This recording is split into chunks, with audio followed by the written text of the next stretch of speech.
나누고자 합니다. 우리 인생들은 누구나 행복을 소원합니다.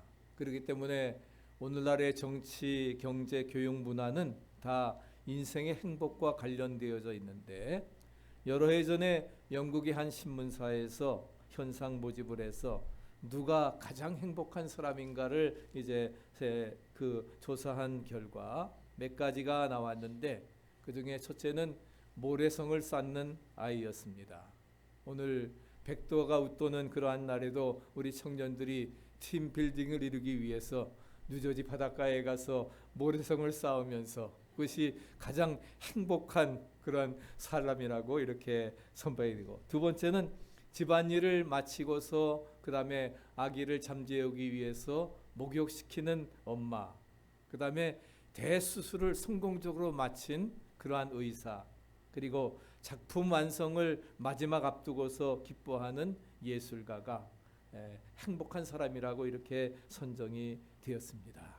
오늘 우리도 어떤 목적을 가지고 정말 주 안에서 참 행복을 누리시기를 축복합니다. 분명한 사실은 행복이라고 하는 것이 어떤 환경이나 조건에 있기보다는 오히려 우리 인간 자신들에게 있다 하는 것입니다. 상황이나 환경이 우리를 행복해 주는 것이 아니라, 즉 뭐예요? 내 자신, 내가 마음에 어떻게 가지느냐에 따라서, 마음가짐에 따라서 행복이 이루어지게 되는 것입니다. 에덴 동산은 세상에서 가장 행복한 그러한 복된 낙원이었습니다. 그러나 행복의 조건이 환경이나 외적인 조건에 있다고 하면은 에덴 동산에서 사는 아담과 하와야말로 가장 복된 사람이었을 것인데, 그런데 그들은 복된 사람이 되지 못했습니다. 하나님의 명령을 어기고 선악과를 따먹으로 말미암아 결국은 낙원을 잃어버리고 쫓겨나게 되고 평생 노동을 해야 되는, 또 생명에 죽게 되는 죽음의 결과를 가져오게 되었습니다. 또 구약에 나오는 요셉은 형들의 미움을 받아서 이제 노예로 팔려가게 됩니다. 또 누명을 쓰고 옥에 갇히게 되어지지만 결국 바로 왕의 꿈을 해몽을 하게 되고, 이랴 그는 애굽의 노예 출신에서 총리 재신이 되었던 것입니다. 그래서 어느 곳인지 어떤 것인지 주님이 주신 환경 속에 주님을 위해 기도하면서 그럴 때에 그는 어디로 가든지 행복한 자가 되었고 모든 일에 형통하였다 말씀을 하고 있습니다. 그렇기 때문에 성경이 말하고 있는 복 있는 사람이라고 하는 것은 우리와 똑같은 환경에서 모든 사람들이 당하는 그러한 일들 다 당하고 있습니다. 그러나 한 가지 다른 점이 있다고 하면 뭐가 다릅니까? 전혀 복스럽지 않은 환경 속에서도, 비록 옥에 갇혀 있다 할지라도, 노예로 팔려가 있었다 할지라도 복 있는 삶을 살았다고 하는 것이 오늘 말씀을 통해서 우리가 깨달아야 될 초점이라고 하는 것입니다.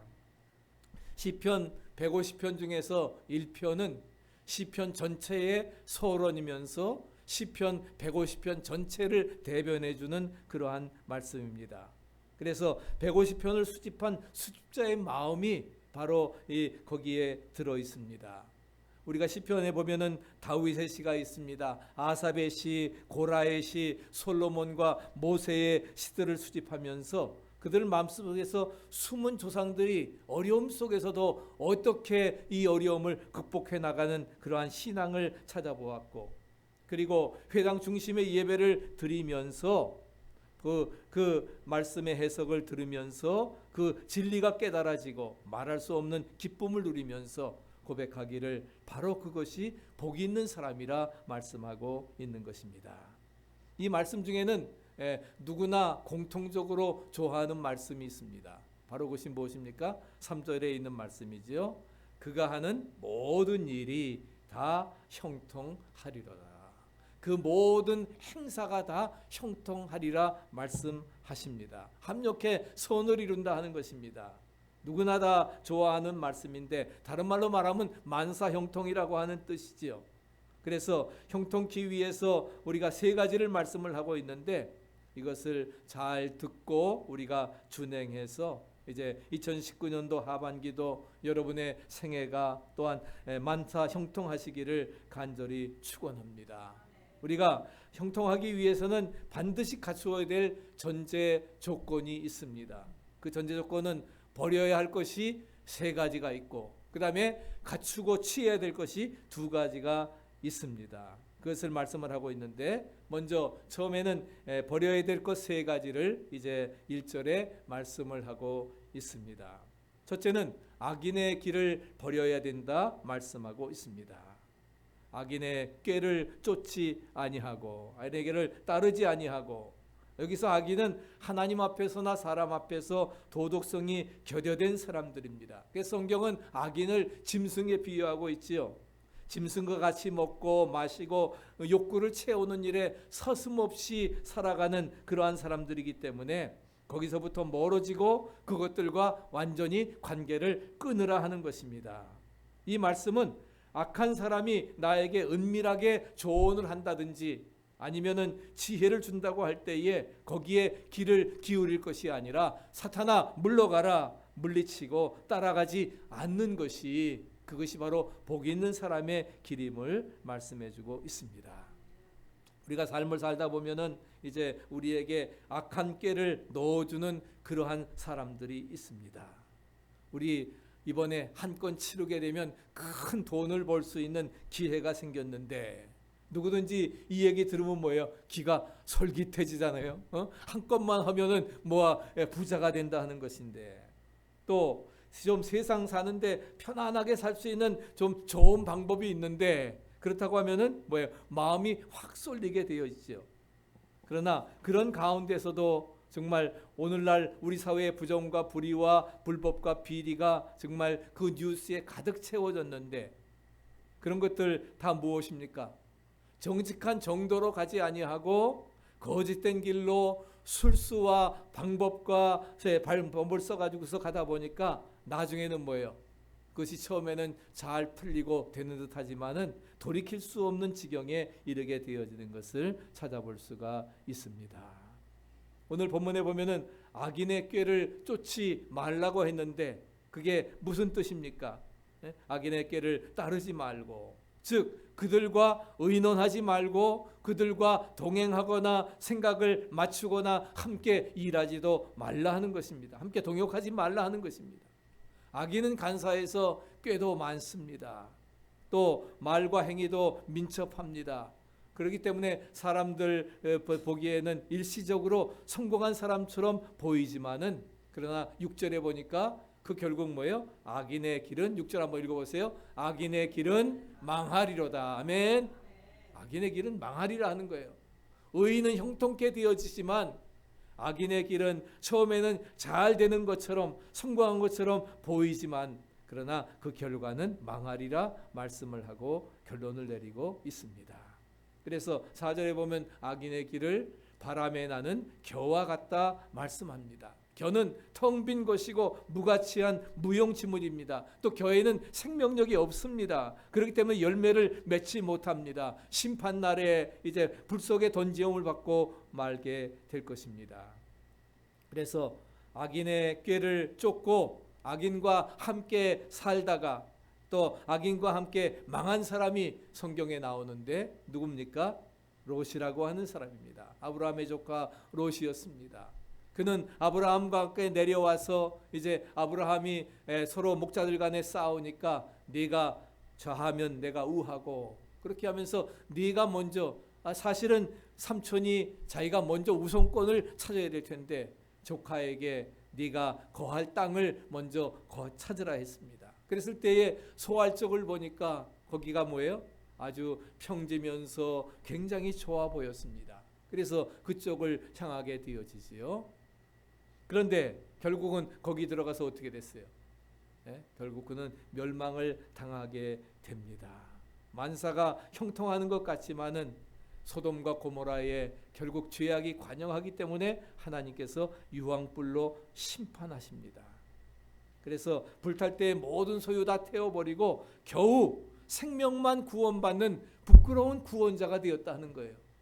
우리도 부끄러운 구원자가 되어서는 안 됩니다. 예? 우리가 정말 축복된 의인의 반열에 들어가야지 겨우 그저 구원만 받는 삶이 되어서는 안 된다 하는 것입니다. 결국 또 이렇게 돌아오다가 또 그 안에는 뭐예요? 뒤를 돌아보지 말라고 했는데 뒤를 소알성을 향해 나가다가 뒤를 돌아봐가지고서 소금 기둥이 되어져 버리고 말았고, 결국은 또 두 딸들 사위들은 또 오지도 않았기 때문에 농담으로 여겨서 두 딸들이 아버지에게 술을 먹이고 아버지와 관계를 함으로 말미암아 어떤 족속이 생겼습니까? 모압과 암몬이 생겼습니다. 그래서 늘 이스라엘과 뭐예요? 그 사방에서 적대적인 관계를 갖추는 그러한 어려움을 갖게 되었던 것을 찾아볼 수가 있습니다. 악인은 의인의 회중에 들지 못한다 말씀하고 있습니다. 이 말은 무엇이에요? 하나님의 거룩한 교회에, 거룩한 공동체에 들어갈 수 없다고 하는 뜻입니다. 저와 여러분들은 이제 필라 등대교회에 등록하고 예수 그리스도를 구주로 고백하고 입교인이 되었습니다. 믿으십니까? 그러니까 오늘 백도인데도 뭐예요? 다 불사하고 주님 앞에 예배드리기 위해서 나왔습니다. 주님이 여러분들에게 큰 은혜와 축복을 베풀어 주시고 의인의 길로 인도해 주시리라 믿습니다. 그래서 등록 절차를 밟아서 의인의 회중에 들어오게 되었습니다.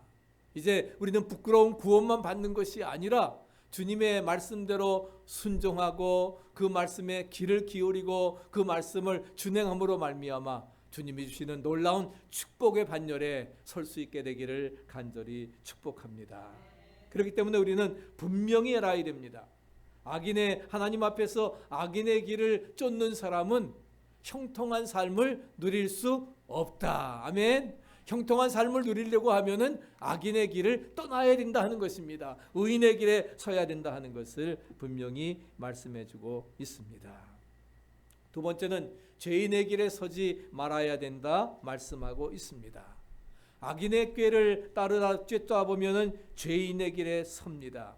귀 기울여서 뭔가 일순간에 부자가 될 수 있다고 하니까 그렇게 해서 결국 거기에 솔깃해서 따라가다 보면은 그것이 뭐예요? 내 생활 습관이 되어져 버립니다. 그래서 처음에는 악한 길을 따라가는 것이 양심의 가책이 돼가지고서 이러면은 안 되는데 안 되는 줄 알면서 왜 그랬을까? 이런 생각을 하다가 점점 양심이 무뎌져서 그냥 저기 생활 습관이 되어서 거기에 그대로 그러고서는 당연하게 당당하게 죄를 짓고 맙니다. 남들도 그러는데 우리 사회가 다 그러는데 이렇지 않고는 살 수가 없는데 뭐 나라고 못할 게 있는가? 그러면서 그 죄인의 길은 반역과 불순종의 길로서 이제 하나님의 목표에 벗어나게 되는 것입니다. 죄, 하마르티아, 죄라고 하는 그러한 단어는 관역을 빗나간 화살입니다. 관역을 향해서 나가지 아니하고 방향, 그렇기 때문에 뭐예요? 그것을 수정을 해야 된다 하는 것입니다. 그래서 하나님 말씀에 못 미치거나 지나치거나 빗나간 것이 죄라고 하는 사실을 우리가 분명히 알아야 됩니다. 세 번째는 오만한 자리에 앉지 않아야 합니다.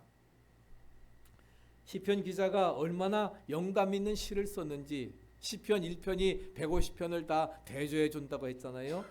그러면서 처음에는 복이 있는 사람은 악인의 꾀를 따르지 아니하고, 첫째는 악인의 꾀를 쫓지 말라고 했습니다. 왜? 악인의 꾀를 쫓아가다가는 어떻게 해요?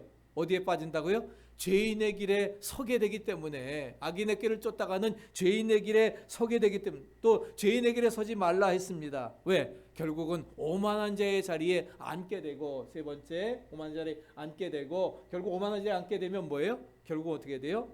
이젠 내가 하나님 자리에 들어가서 하나님의 대적을 받게 될 것이고 결국은 뭐예요? 멸망당하게 심판당하게 되어짐을 말씀해주고 있는 것입니다. 오만한 자는 절대적으로 자기 자신을 절대화시킵니다. 독선과 이기주의로 사는 사람이 오만한 사람입니다. 심지어는 뭐예요? 다 자기 중심에 맞춰야 돼요. 우리가 기도하는 것도 뭐예요? 오만한 사람은 바로 자기 뜻을